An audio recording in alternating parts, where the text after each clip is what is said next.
শুধুমাত্র এই দোয়াটি একবার পড়েন, আল্লাহ তাআলা আপনার 90 বছরের গুনাহ মাফ করে দেবেন ইনশাআল্লাহ।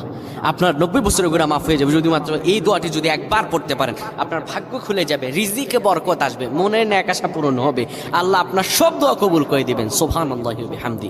এত ফজিলত, এই দোয়াটা আপনারা শেয়ার করে দিবেন। এই যুবকেরা, আমল না করেও সওয়াব পাবা। তোমার একটি শেয়ারে, একটা বাটনে প্রেস করে তুমি সওয়াব পেয়ে যাবা। কারণ তুমি আমল না করো, অন্য কেউ যদি তোমার শেয়ারের বদৌলতে আমল করে, সওয়াব তুমি পেয়ে যাবা। নবীজির হাদিস।